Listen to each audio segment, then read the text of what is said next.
ರಾಜ್ಯದಲ್ಲಿ ಶಕ್ತಿ ಯೋಜನೆಗೆ ಭರ್ಜರಿ ರೆಸ್ಪಾನ್ಸ್ ವ್ಯಕ್ತವಾಗ್ತಾ ಇದೆ.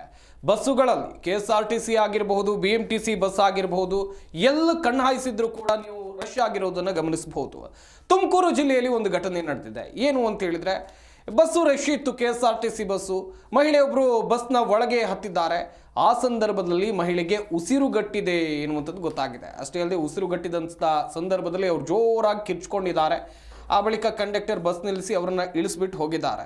ಶಕ್ತಿ ಯೋಜನೆಯಿಂದ ಆಗಿರುವಂಥ ಅವಾಂತರಗಳು, ಅನುಕೂಲಗಳು ಎಷ್ಟಿದೆಯೋ ಶಕ್ತಿ ಯೋಜನೆಯಿಂದ ಅಷ್ಟೇ ಅನಾನುಕೂಲಗಳು ಆಗ್ತಾ ಇವೆ ಎನ್ನುವಂಥದ್ದನ್ನು ಕೂಡ ನೀವು ನೋಡಬೇಕಾಗುತ್ತೆ.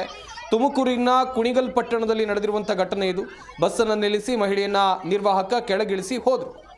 ತುಮಕೂರು ಮೈಸೂರು ಬಸ್ನಲ್ಲಿ ಸತತವಾಗಿ ಈ ರೀತಿಯಾದಂತಹ ಅವಾಂತರ ಕೂಡ ಸೃಷ್ಟಿಯಾಗ್ತಾನೆ ಇದೆ. ಹೆಚ್ಚುವರಿ ಬಸ್ ಬಿಡುವಂತೆ ಮಹಿಳೆಯರು ಒತ್ತಾಯ ಮಾಡಿದರೂ ಕೂಡ ಸರ್ಕಾರ ಇದಕ್ಕೆ ಕ್ಯಾರಿ ಅಂತಿಲ್ಲ. ಸರ್ಕಾರ ಎಲ್ಲವನ್ನ ಕೂಡ ಫ್ರೀಯಾಗಿ ಘೋಷಣೆ ಮಾಡುತ್ತೆ, ಆದರೆ ಫ್ರೀ ಘೋಷಣೆ ಮಾಡಿದಾಗ ಅದಕ್ಕೆ ಬೇಕಾದಂತಹ ಕೆಲಸಗಳನ್ನು ಮಾಡೋದಿಲ್ಲ. ನೋಡಿ, ಫ್ರೀ ಬಸ್ ಘೋಷಣೆ ಮಾಡಿದಾಗ ಆಬ್ವಿಯಸ್ಲಿ ಓಡಾಡುವಂಥದ್ದು ಸಹಜ, ಹೆಚ್ಚು ಜನ ಓಡಾಡ್ತಾರೆ. ಅಂಥ ಸಮಯದಲ್ಲಿ ಹೆಚ್ಚುವರಿ ಬಸ್ ಬಿಡಬೇಕಾಗಿರುವಂಥದ್ದು ಸರ್ಕಾರದ ಜವಾಬ್ದಾರಿ. ಆದರೆ ಸರ್ಕಾರ ಇಲ್ಲಿ ಯಾವುದೇ ರೀತಿಯಾದಂತಹ